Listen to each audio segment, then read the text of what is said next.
Welcome back to the Peptides for Women podcast. I'm Jennifer Woodward, and I am thrilled to welcome my guest today, Dr. Emily Kiberd. Dr. Emily is a chiropractor of 18 years, a mama to two beautiful children, and creator of Thyroid Strong, the only doctor-designed workout program for women with autoimmune conditions. She helps women feel like themselves again with a root cause functional medicine approach, specializing in gut health, mold exposure, and Hashimoto's. Welcome to the show, Dr. Emily. I cannot wait to get into this subject. How are you doing today? I'm good. Thanks so much for having me. Yes. Oh my goodness. I've actually had a lot of women reach out recently and ask about GLP-1s and autoimmune conditions like Hashimoto. So I feel like this is going to be a fascinating topic to get to dive into with you today. Yeah, I'm excited. So just to start off, you've walked through pregnancy weight gain, the postpartum plateau, and two very different GLP-1 experiences. So what did those seasons teach you about what actually drives sustainable weight loss for midlife women? Yeah. So I had my second baby in 2019, and I went from about 140 to 195. And after I gave birth, I sat around 165. In 2020, I had a clinic in New York City called Urban Wellness Clinic, and I closed the clinic due to the pandemic. And so my physical output and the amount of calories I was burning went from working 12-hour days to like sitting at home hanging out with my kid. So you can imagine my caloric burn was way less. And I had a really hard time losing weight, going from like that 165 to 140.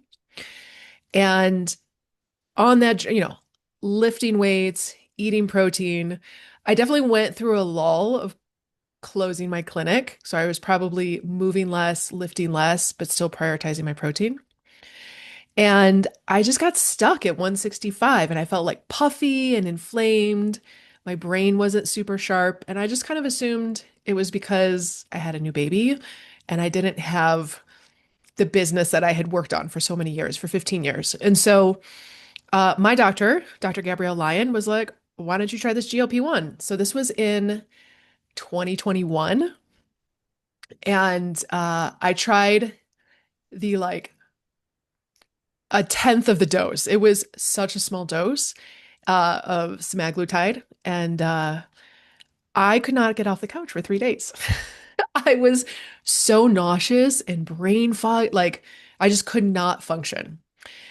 And I was like, actually, I'd kind of just rather hold on to the weight than feel this way. And I tried a second dose a couple months later, even a more small micro dose, and could not function for 3 days. It's from a compounding pharmacy. And so I was like, you know what? I'm just gonna like keep trying to do the do. So get the steps, lift the weights, eat the protein. I wasn't tracking all my macros. I was just trying to hit my protein, and still the weight would not come off. To be honest, I probably could have worked out more. Like I could have been like, I was probably doing 2, 3 workouts a week, 30 minutes. I just think my caloric burn was so much less from going from treating patients and moving all day to working out 30 minutes 3 times a week. And so in 2023, Gabrielle, Dr. Lyon was like, well, why don't you try this other GLP-1, tirzepatide? And I actually started at a more like a higher microdose, kind of like starting functional medicine dose, not a conventional dose.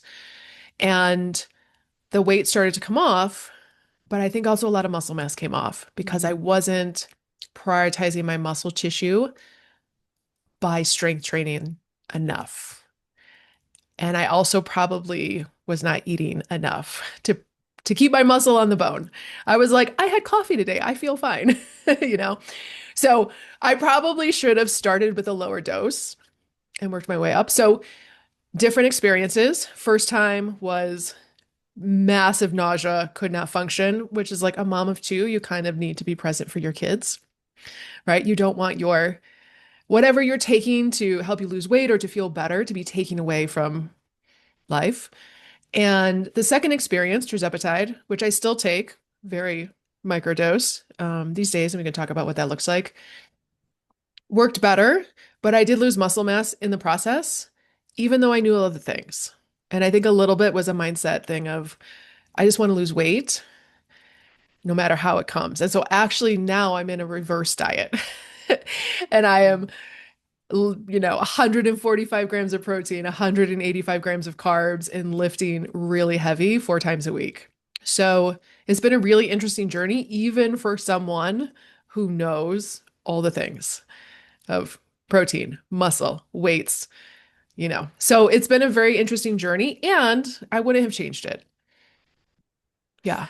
Okay, you threw me a big curveball there, mentioning that your doctor is Dr. Gabrielle Lyon. I'm a Oh, huge fan of muscle-centric medicine. So yes, talk with same. me a little bit about that because she must have been chatting with you as you were getting on the tirzepatide. Hey, we have to keep this muscle mass. We have to get your muscle back. So what were some of the things the two of you worked on during that time to really make sure that your muscle was preserved? Yeah. So Gabrielle, I don't know if she says this now. I think I've heard her say it on podcast, so I'll share this because she'll be okay with this. She was like, if your workout does not make you at least reach the point of wanting to throw up at least once during the workout, you're not pushing yourself hard enough. And so, and she pushes herself very hard. Like when we go work out, you're like, oh, yeah, okay. I can push myself harder. So I think I could have pushed myself harder, like actually reached muscular fatigue the last couple reps of the last couple sets, like not being able to finish the full contraction. Whereas I think I wasn't hitting that perceived exertion of like a 7 to 8 out of 10. I was probably like, yeah, I have like 5 to 10 more reps in the tank. And that's on me, right? Like I could have pushed myself harder. I think as someone who was in a clinic, managing a team of 10, seeing patients, walking their talk to working from home in my house, it's just a different energy, right? So I think Yeah. for all the women who are like, oh yeah, I'm at home all day too, we can sometimes not slack. I don't know if that's the right word, but we can get honest with ourselves and ask ourselves, okay, by the last couple reps, the last set, how many more do I have in the tank? If it's 2, 3, you're in a good path. If it's like 8 to 10, it's time to pick up a heavier weight. So I think that was one thing. Obviously protein, and it's a little bit of playing with the peptide dose because I was like, Mhm. oh my God, I can barely hit 30 grams of protein per meal, and I'm aiming for 50 if I'm going to Mhm. try and hit my protein goal. And so it was a little bit of playing with a lower dose. Maybe it's a lower dose every other week versus like a higher dose. You know what I mean? So playing with dosing so that I could have protein be palatable. And it was eat my protein first, right? Versus like, I'm going to eat my vegetables and then my protein, which is more of like a glucose goddess kind of philosophy around Mhm. glucose. Gabrielle's is like, you eat your protein first. So that could have changed. But we had talked about that. Mhm. And I think from a mental perspective, Gabrielle is very much lean into stress. Don't lean away. Use stress to your advantage. And that when we have long-term chronic stress, it's because we are ruminating and we are not moving through the discomfort. So a lot of what she was recommending is like you're mourning your clinic, the loss of like basically like your first baby before my Yeah. my actual two babies. She's like, you need to like we need to get you doing something moving forward to move you through this because it's been 3 years and you're still like, oh, I should have saved like these thoughts of rumination around the clinic and that loss of identity of that phase of my life. So some of it was like a mental shift Mhm. and just optimization of everything else. So like I go backcountry camping with my kids during the summertime. I've picked up Giardia a couple times.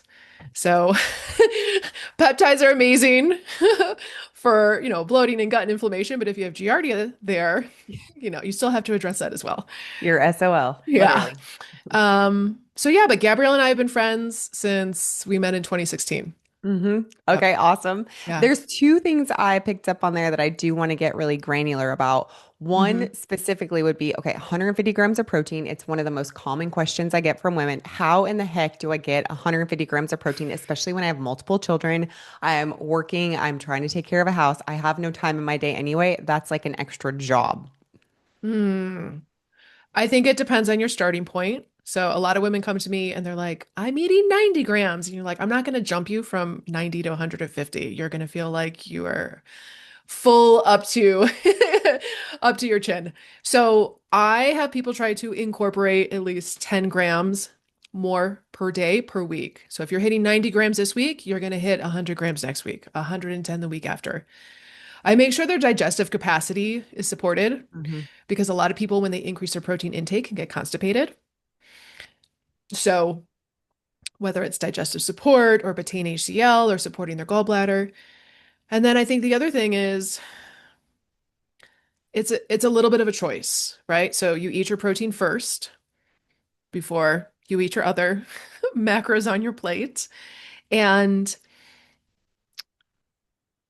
everything's a choice, you know? I think if you're eating lots of fatty proteins, so some women come to me and they're like, I ate 5 pieces of bacon, and they just blew through like their whole day's worth of fat macros. So also including lean proteins, Mhm. whether it's ground turkey, ground chicken, obviously using a little seasoning to make that taste good so it doesn't taste like cardboard, like a little siete taco mix seasoning. And I don't know. I've been doing it for so long. It's a Yeah. little bit hard. So I've been doing it since like 2016 of like protein, protein, protein. It's kind of hard to remember what it's like to not eat protein. I carry meat sticks in my purse. It's like if I'm going to carry a snack for my kids and myself, it's a meat stick or it's some source of protein. Leaning into protein powders, while I like to get the majority of my protein from animal nutrient dense whole foods, I do have to get a protein shake to get a lot of protein in, like 40 grams at once. And even, So yeah, so even some of like my favorite people to study with, like Alan Aragon, he is like, I have 2 protein shakes a day to get my protein. It's like, okay, yeah. that'll work. So basically, be an adult, put your big girl panties on, and get your protein. I mean, I'm a little tough love like Gabrielle. So like I'm not gonna stroke you and be like, you can do it. It's like, if you here's the thing too. The very first thing I work on with people, the ladies I see with Hashimoto's, I don't give them workouts first. We dial in protein. And a lot of them are coming to me with fatigue. Like they wake up tired, they're all day tired. Could it be thyroid? Could it be adrenals? Could it be sleep apnea? Could it be some gut infection? Yes. But oftentimes, I would say 70% of the time, we up their protein. And it might be simple as like, start your day with 30 grams. And they're like, oh my God, I have so much energy. I don't even know what to do with myself. Is this what normal people feel like? And we haven't even like run their thyroid labs yet, you know? And so it's such a important piece. And to me, it's like a non-negotiable. So I start women, it's like, hit your protein your first meal. Hit 30 grams. A lot of people are getting like 16 grams of protein. And it's like, why is 30 grams? We don't eat protein for protein. We eat it for the amino acids. We eat it for leucine. 3 to 5 grams of leucine triggers muscle protein synthesis, keeps muscle on the bone. So that's what goes in. I'm like, I want that leucine. like, and it just is satiating. So I think starting your day with protein also helps the ladies. I think that's a question a lot of people have too is, okay, what the hell do I eat for breakfast? So, can you give me two specific examples that are not protein shakes that women could use for hitting 30 grams of protein at breakfast? Yeah. I mean, I lean into eggs. I know some women with autoimmune disease have a sensitivity to eggs, Mhm. but for me, I have eggs and chicken sausage. Sometimes, I can down 6 eggs. So a lot of women, when they first start, they're like, I can't even eat more than two. I'm like, you know, but I've also been training myself to do this for 10 years. So, eggs, chicken sausage. I also think breakfast doesn't have to look like American breakfast. It could be your leftover steak from last night with some green veggie. Like, I think it's open up our mind to breakfast has to look this certain way. Yeah. Agreed. Agreed. Yeah, one of my favorite breakfasts lately has just been ground turkey with blueberries. Like literally in the same skillet, Ooh, I just have like hot blueberries with my ground turkey, a little bit of salt and cinnamon. I don't know why it I tastes so love good, but I get it. like 45 grams of protein. It's not a traditional breakfast, but it tastes so good to me. I'm gonna try that tomorrow. I love that idea. Yeah. Oh, that's awesome. Okay. Favorite protein powder. Okay.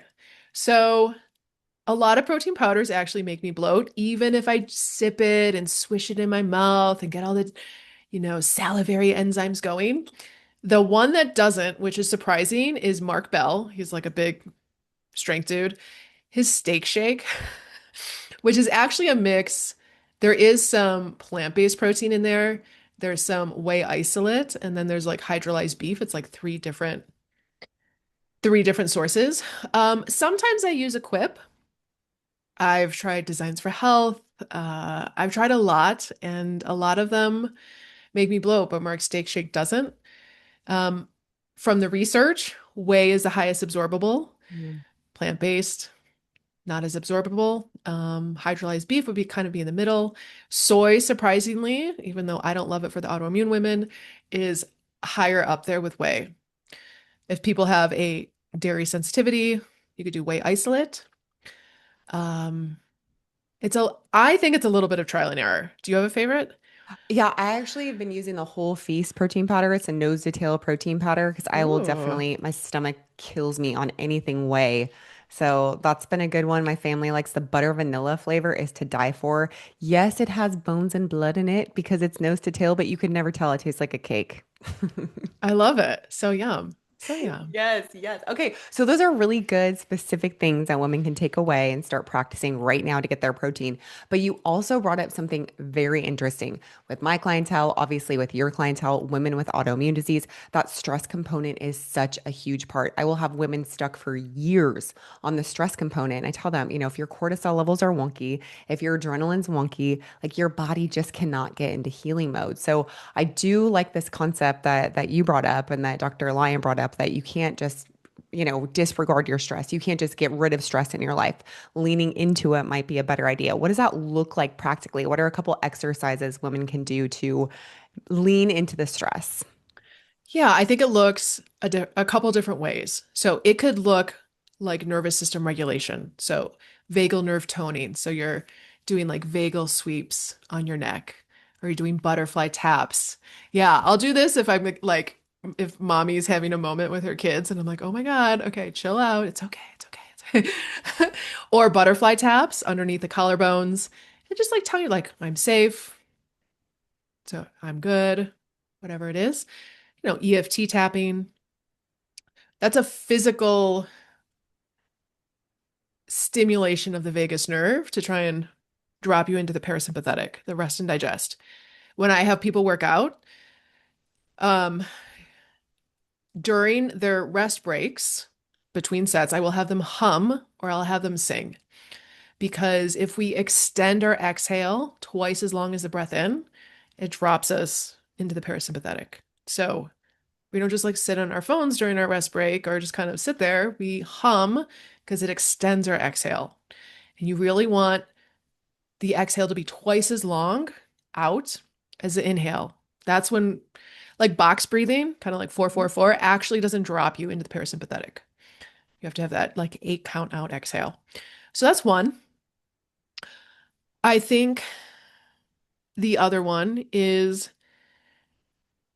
to, going back to this idea of like rumination Mhm. and sitting in something and not moving through something. I think physically moving your body. And I think it's just like a lot of, so there's this weird conversation out there where conventional medicine is like, oh, you have Hashimoto's, you want to lose weight, eat less food, go for a run, or move your body more, right? Sometimes in functional medicine land, we almost are like, take it easy, just walk, go do some yoga, chill out, maybe some Pilates or low impact. And it's like, that's not stimulating your muscle tissue enough. So both sides of the conversation are a bit of a disservice. So for me, it's how can we stimulate your muscle tissue? Muscle tissue has mitochondria. Mitochondria will give you energy to the point so there's enough stimulus without making you exhausted. And it's a little bit of a fine line to walk. to also release some stress, to like boost some endorphins. So I think from a nervous system regulation, there's physical things you can do in the minute, like in that moment, like butterfly taps or vagal sweeps. And what is something that you can build into your day or multiple times a week to move you through? So when I feel like I'm in a funk, I ask myself three questions. Did I put myself to bed or did I binge watch Netflix? Like how much sleep did I get? Have I been hitting my protein? And when was my last workout? And usually one of those three are off, and I'm like in a mood, like a funk. I'm like, okay, go get your workout in. And then, 90% of the time I feel better. Yeah. So fantastic. Okay. I love also this trick of extending your exhale while you're between sets working out. That's habit stacking, right? Like you're already Yeah. breathing, you're already working out. Why not just use that moment as a vagal nerve stimulation time? I think that's fascinating. And definitely, I'm guilty of being on my phone in between sets. So it's going to Same. be a personal challenge for me to do this. And I'll let you know. I'll let you know. Yeah. Just put on your favorite song and sing to it because you have to to belt the words, you have to exhale long. That's So, so good. Thank you. And those are really actionable tips too. Like even the EFT. I mean, you can look up an EFT for anxiety, an EFT for sleep on YouTube. Like these are really easy things for women to really bring into their day. And I also love the fact that, possibly we're coddling too many women in functional medicine, in the autoimmune space because you're right. Like once the body starts to shut down, it begets more shutting down, right? Like being either in cell defense mode or energy creation mode. And our job as practitioners to get them out of this cell defense mode. How do we do that? Like you said, working on vagal nerve tone, working on increasing mitochondrial strength. So what would you have women do if they're coming from kind of that I can't get out of bed, I can't get off the couch sort of time in their lives to slowly start inching their way back into working out? yeah. So for someone like that, I actually have someone like this. I was like, how many steps do you get a day? She's like, 200. I was like, you mean 2000? She's like, no, 200. And I was like, okay, I'm not going to make you lift a weight yet. Our two things are like, you're going to try and start your day with protein, and we're just going to try and increase your steps.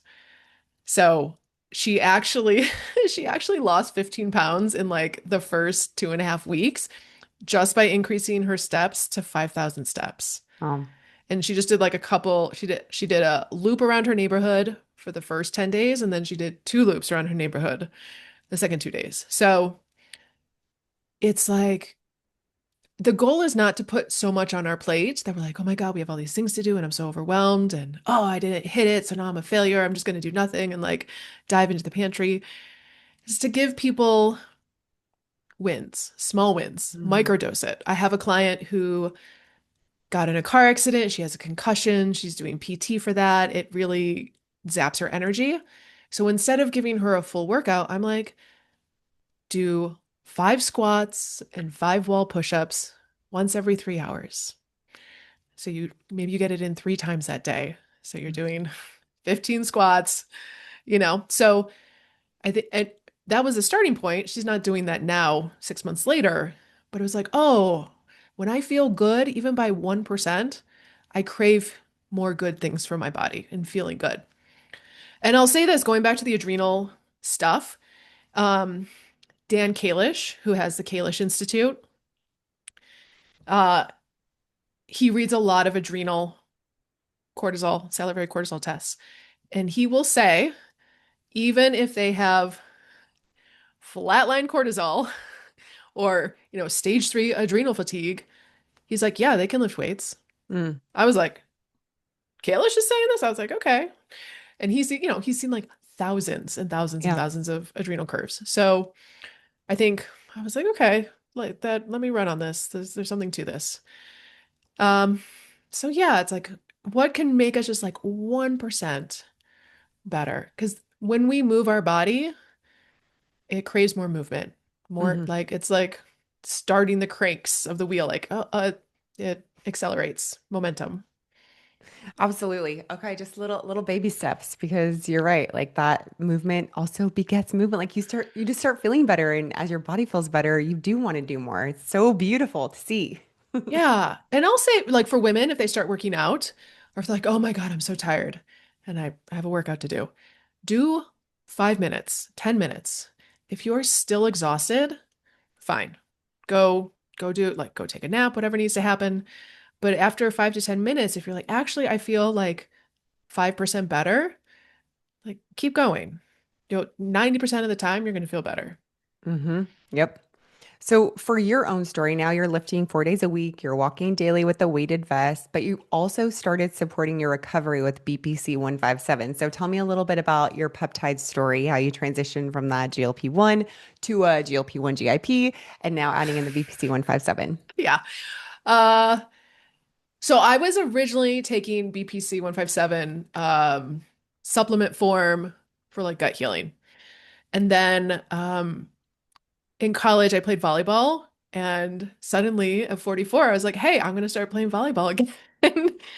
And my knees and my ankles were like, what are you doing? You haven't jumped and landed and blocked and spiked like this in 23 years."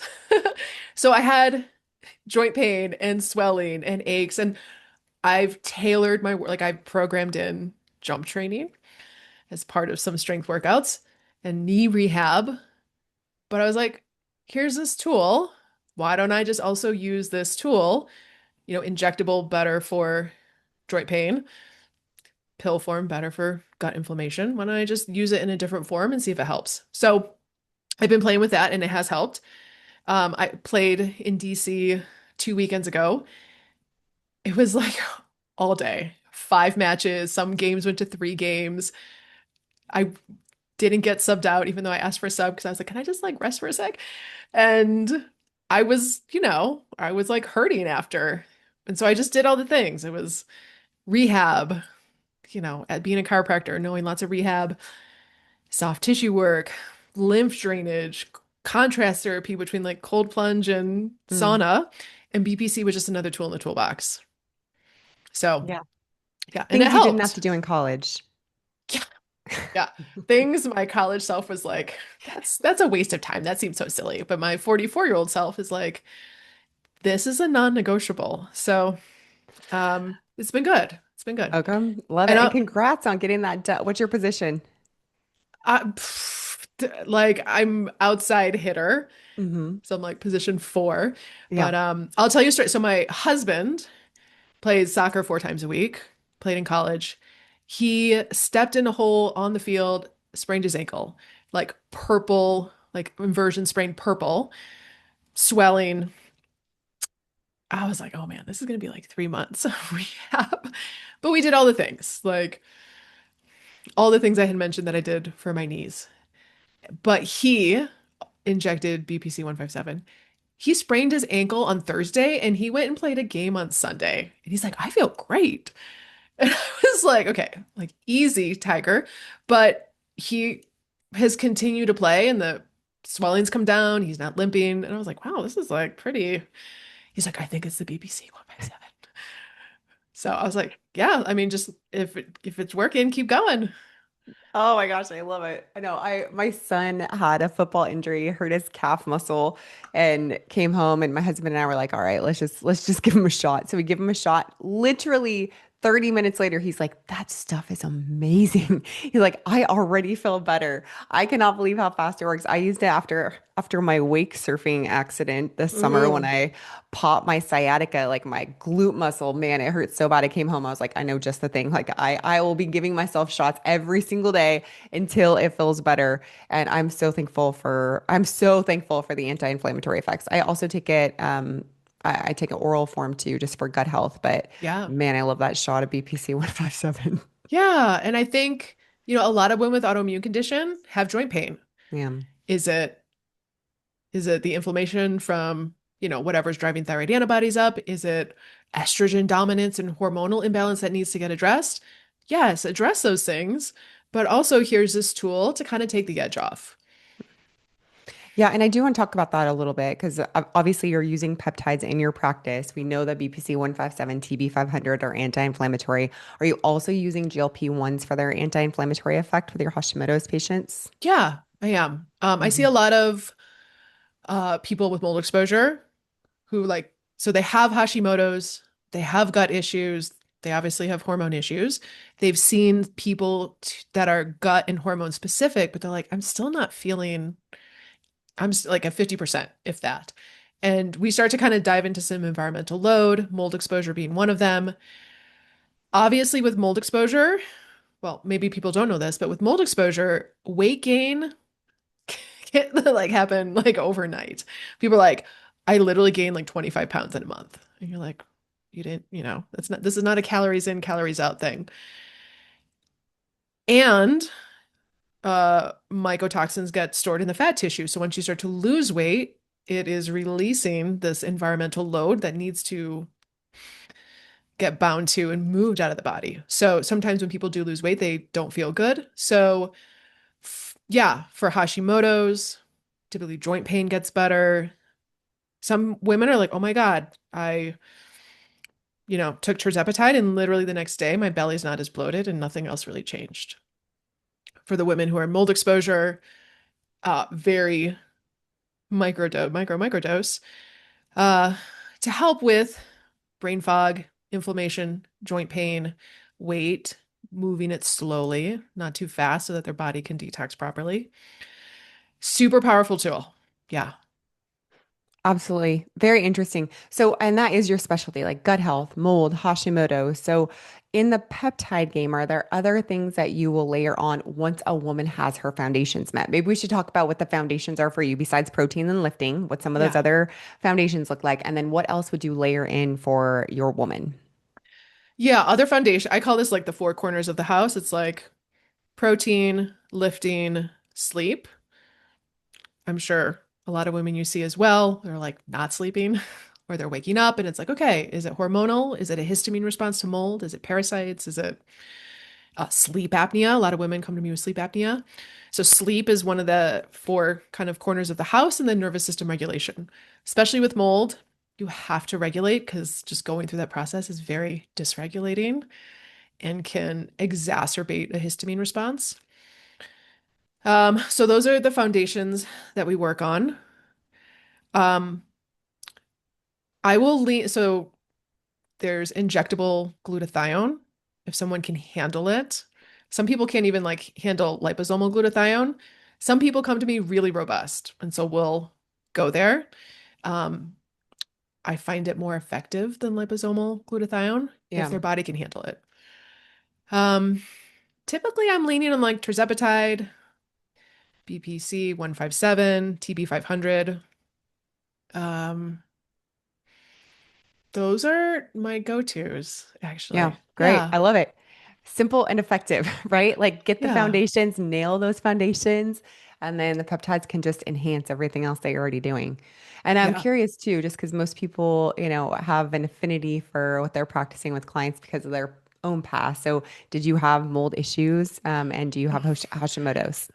So I was diagnosed with Hashimoto's after my firstborn in 2016. So that's how I met Gabrielle Lyon because I'd gone through five doctors that were all like, "You're fine." And I was like, "I don't feel fine. I feel like I'm dragging on the floor, and like life cannot go on this way." So I got diagnosed in 2017, addressed all these root causes: how I was eating, how I was undereating, overtraining, adrenal issues, parasites that I had picked up when I was younger, traveling to India and Nepal, mold, multiple remediations, could not find the source. We eventually sold that condo. When I moved to Boulder, I was like, Boulder's going to be so dry. I'm not going to have to worry about this. I've lived in five different homes, Wow. all with, mold exposure. Anytime there's a pipe behind a wall that could potentially leak, there's a potential, right? So learned my lesson. But yeah, mold exposure was a big part of my journey. And really until I used to also get like hormonal eczema on my hand. Like my whole hand would be like red and oozing. You can imagine as a chiropractor, that's kind of like, I'm like trying to hide it so no one sees that as I'm treating them. And I'm like washing my hands 20 times a day between patients. Uh, that was really one of the main symptoms in addition to being really fatigued and brain foggy. I was like, man, I've never had eczema on my hand. It comes and goes no matter what food I cut out. And when I addressed the mold, it went away. So Fascinating. Yeah. Very, very interesting. So it ended up not being hormonal to begin with, or the like hormone like times of your period and ovulation would just exacerbate it because you're already exposed to mold. Yeah. Hmm. And there's certain like certain mold mycotoxins, zearalenone specifically, that can cause estrogen dominance or estrogen disruption. So yeah, once it was peeling away the layers. I also had like H. pylori and SIBO. I was like peeling away those layers, and it would get better, but it was still there. And then when I finally moved out of that moldy condo, Gabrielle put me in a mold protocol, then it went away and it didn't come back. Very, very encouraging. There's a lot of women with mold exposure, a lot of women with mold illness who can't move out of their place. They don't have access to some of these things. So, do you have one or two tips that you can share with those women to help the terrain of their body be a little bit stronger, maybe strong enough to fight off some of that mold exposure and some of the negative effects? Yeah, I think from a lifestyle perspective, it's like, let's say hypothetical, it's in your home. Could you not work from home? Could you go to a co-working space? So you're trying to like minimize exposure, just less hours in exposure, opening up the windows and air filter. That would be from like a home perspective. From a body perspective, I think it's supporting your drainage pathways. So like bile binds to mycotoxins, so supporting bile flow with like TUDCA, um, or other biomovers, um, supporting your liver, making sure you're pooping, making sure you're sweating. You could use food as binders, right? So there's certain foods that can act as binders. That's very much of like a Jill Krista. She's a naturopath, her philosophy. Um, What would some of those be, like flaxseed or chia seed, or what are we looking at? um, yeah, she's more like bitter greens and Hmm. like okra, like that, those kind of foods. Which I'm like, just give me the binders. Um, using actual binders if your body can tolerate it. You might have to even just use a sprinkle. So that could be in the form of charcoal, certain clays, pectin. You know, I have cholestyramine in the house just in case I get exposed to mold because it's kind of everywhere, um, which is a prescription. And then antifungals. So whether that's like caprylic acid, which is Caprin. Um, so I am a bullet like it's not if you get exposed to mold, it's when, because it's in a lot of buildings. There's a lot of water damaged buildings. And so it's just like having those tools on hand. And if you're living in mold, it's going to be more of an uphill battle. Not everyone can move out. Not everyone has the funds to remediate. And so it's do the best you can. Like, does that mean opening up the windows, trying to like get out of the house, running air filters? Could that cut down the concentration that you're getting exposed to? Kind of like diluting the exposure. Hmm. And then using those, like, I always open up drainage pathways first before using binders. Some people never use binders, they just use antifungals. I've been trained by Jill Krista and Neil Nathan, and they're very into binders. So I use binders, and everyone responds differently. Some people are like, I feel great. And some people put a sprinkle in and they're like, oh my God, I can't function. So it's that's why it's nice to work with a practitioner to really tailor it. And certain binders go with certain mycotoxins. It's not just like one covers all of them. Yeah, that's definitely a scary dance. The mold picture is something that definitely intimidates me. Well, I think, okay, so here's the thing. If we get too much like remove, bind, and we almost feel like we're in this bubble, right? Like, okay, if you remediate your house and your house is clean, like there's some women like, I'm not leaving I'm never traveling, I'm never going to a Yeah. hotel. And I was at that point once. And I think it's how can you shift to making yourself as robust and resilient as possible? Because exposure is inevitable. And so, supporting your mitochondria, supporting your detox pathways, obviously you're not going to be like, oh, I'm going to go stay in a hotel for 2 weeks with, mold on the ceiling. Minimize exposure, but then also do the things to make you as robust and resilient as possible. Hmm. One of those things would be in my opinion, like putting on muscle, feeding your mitochondria, whether it's from lifting weights or CoQ10, right? It's, do both. So I think that's ultimately the goal because it can feel very scary. I've gone through 5 mold remediations in 10 years. So my nervous system, just from flexing the mold muscle, like, I don't get dysregulated anymore. I used to go into like paralysis, freeze state. Now, if a mold inspector comes in, I'm like, oh yeah, like let's walk through this house. I want to see what you're doing. I'm like checking in on remediators, being like, oh, how would it look in there? Show me the pictures. Whereas in the beginning of my journey, I was like, I can't deal with this. So I think it's a little bit of flexing, just like you're lifting a weight. And hopefully people don't have to. I mean, most of my women I see have had multiple remediations because previous one failed. We meet each other, mold is still coming up. I'm like, something's still up. So, but the goal is to remove the heavy exposure, get it out of your body, and move on with your life. Great. Yes, yes. Moving on is always the goal. Let's get Yeah. out of this and get on to what Like is get on better. to, yeah. Yes. Okay, so for someone who has, basically healed herself from mold, disrupted microbiome, Yep. Hashimoto's, and then postpartum weight gain, right? Hmm. Resistant weight loss. What does a day in your life look like? Let's just say an average Tuesday. Walk us through from the time you get up in the morning to the time you go to bed at night. Yeah. So I wake up at 6:35. I have these blinds that literally block out the light, and at 6:35, they're connected to my Google Home and they like lift to like let the sun. It's like amazing. I love it. And I wake up and I make eggs and chicken sausage or sometimes bacon um, for breakfast for the fam. I typically am making my eggs. I make mine separate. So I have like eggs with egg whites because I have a certain fat macro that I'm trying to hit. And my family is getting the full, all the fat of the eggs. I take my kids to school and then I work out. If I don't get my workout in early, I find that next thing you know, it's 10 p.m. and it didn't happen. So that's kind of a non-negotiable. And, I work out, lift heavy 4 days a week, and I have a day of very conscious zone two. Um, one of my lifting days is more hit training. So like swings, snatches, Turkish get-ups. And then I get to work. It's like supporting women who are on the same journey of have Hashimoto's, have gut issues, or have been chasing hormones, and it's really something else.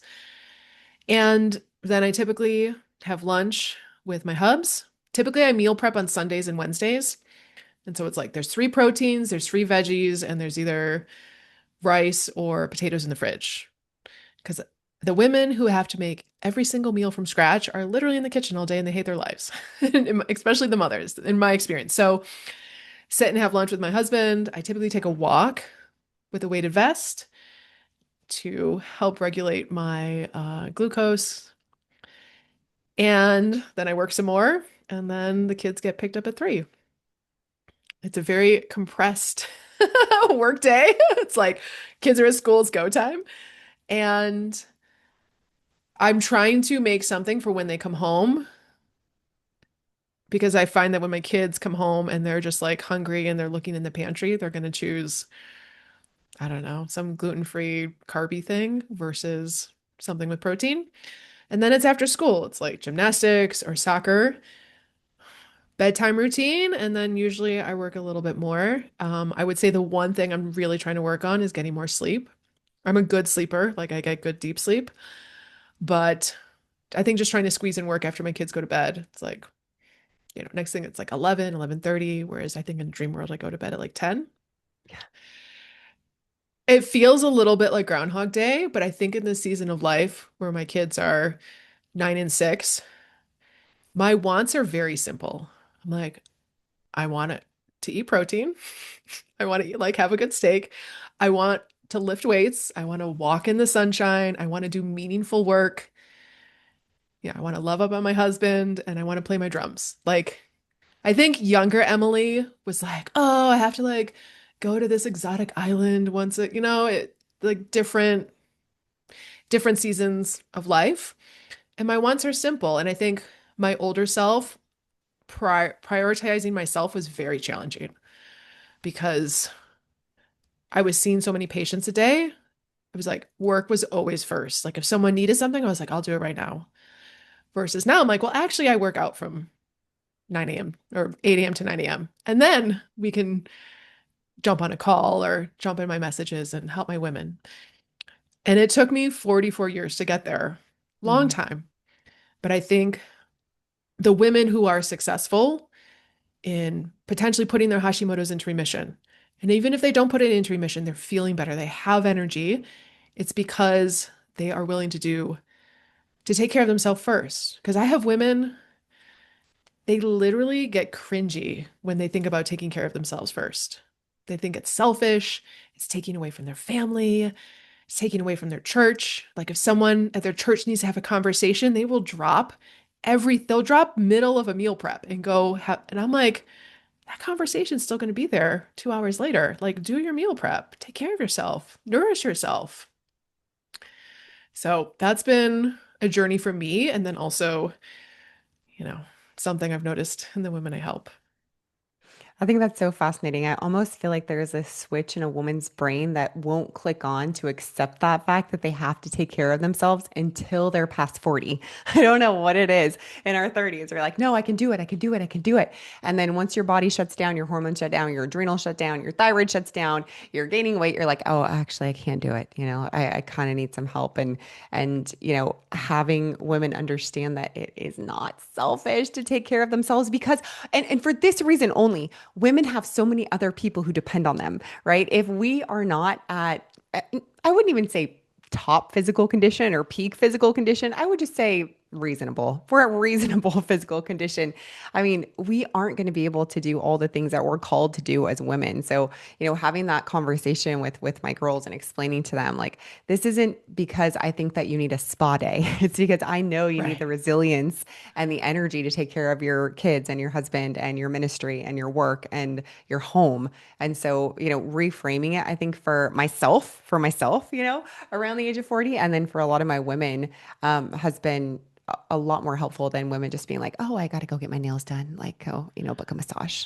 Yeah. And I think, especially for women with autoimmune condition who like they physically feel yuck and not good in their body, I tell them, I'm like, listen, you are the only person that has to physically live in your body and feel all these sensations of like brain fog and joint pain and fatigue. And you're the only person that's going to take care of you. Like, yeah, you could hire a chef to make you food. You could hire a therapist to work through old trauma.